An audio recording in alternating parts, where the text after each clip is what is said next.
بسم اللہ الرحمن الرحیم۔ السلام علیکم ورحمۃ اللہ وبرکاتہ۔ بنی اسرائیل کے قصاب کی توبہ۔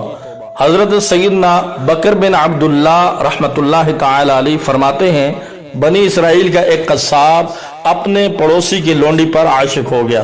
اتفاق سے ایک دن لونڈی کو اس کے مالک نے دوسرے گاؤں کسی کام سے بھیجا۔ قصاب کو موقع مل گیا اور وہ بھی اس لونڈی کے پیچھے ہو لیا۔ جب لونڈی جنگل سے گزری تو اچانک قصاب نے سامنے آ کر اسے پکڑ لیا اور اسے گناہ پر آمادہ کرنے لگا۔ اسے لونڈی نے دیکھا کہ اس قصاب کی نیت خراب ہے تو اس نے کہا، اے نوجوان، تو اس گناہ میں نہ پڑ۔ حقیقت یہ ہے کہ جتنا تو مجھ سے محبت کرتا ہے اس سے کہیں زیادہ میں تیری محبت میں گرفتار ہوں، لیکن مجھے اپنے مالک حقیقی عز و جل کا خوف اس گناہ کے ارتکاب سے روک رہا ہے۔ اس نیک سیرت اور خوف خدا عز و جل رکھنے والی لونڈی کی زبان سے نکلے ہوئے یہ الفاظ تاثیر کا تیر بن کر اس قصاب کے دل میں پیوست ہو گئے اور اس نے کہا، جب تو اللہ عز و جل سے اس قدر ڈر رہی ہے تو میں اپنے پروردگار عز و جل سے کیوں نہ ڈروں؟ میں بھی تو اس مالک عز و جل کا بندہ ہوں، جا تو بے خوف ہو کر چلی جا۔ اتنا کہنے کے بعد اس قصاب نے اپنے گناہوں سے سچی توبہ کی اور واپس پلٹ گیا۔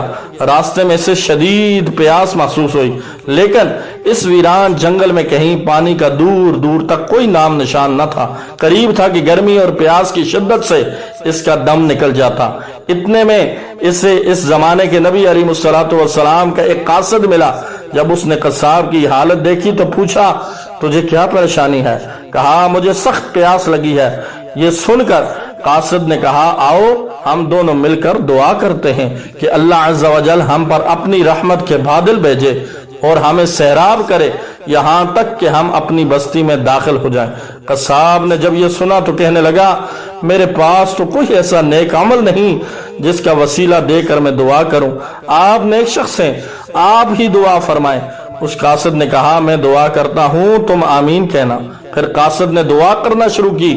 وہ قصاب آمین کہتا رہا۔ تھوڑی ہی دیر میں بادل کے ایک ٹکڑے نے ان دونوں کو ڈھانپ لیا اور وہ بادل کا ٹکڑا ان پر سایہ فگن ہو کر ان کے ساتھ ساتھ چلتا رہا۔ جب وہ دونوں بستی میں پہنچے تو قصاب اپنے گھر کی جانب روانہ ہوا۔ وہ قاصد اپنی منزل کی جانب جانے لگا۔ بادل بھی قصاب کے ساتھ ساتھ رہا۔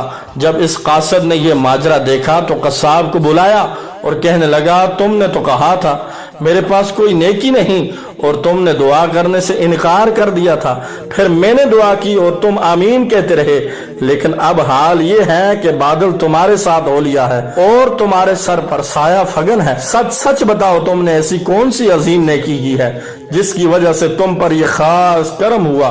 یہ سن کر قصاب نے اپنا سارا واقعہ بیان فرمایا۔ اس پر اس قاصد نے کہا، اللہ عز و جل کی بارگاہ میں گناہوں سے توبہ کرنے والوں کا جو مقام اور مرتبہ ہے وہ دوسرے لوگوں کا نہیں۔ اے ہمارے پروردگار عز و جل، ہمیں بھی اپنے گناہوں سے سچی توبہ کی توفیق عطا فرما اور ہمیں اپنا خوف عطا فرما، اپنے خوف سے رونے والی آنکھیں عطا فرما، گناہوں کے مرض سے نجات عطا فرما، بیمار مدینہ بنا دے، دنیا کے غموں سے بچا کر غم آخرت نصیب فرما۔ ہر وقت تیرے خوف، تیرے پیارے حبیب صلی اللہ علیہ وسلم کے غم میں رونے والی آنکھیں عطا فرما۔ آمین بجاہ النبی الامین صلی اللہ علیہ وسلم۔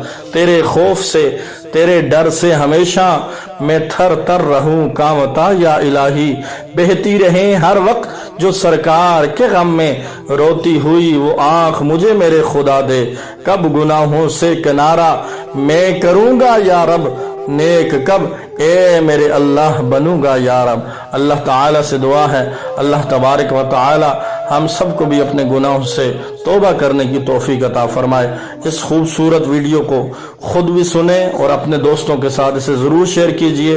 مزید اس طرح کی معلوماتی خوبصورت پیاری ویڈیوز کے لیے میرے یوٹیوب چینل کو ضرور سبسکرائب کر دیجئے۔ جزاکم اللہ خیرا۔ السلام علیکم ورحمۃ اللہ وبرکاتہ۔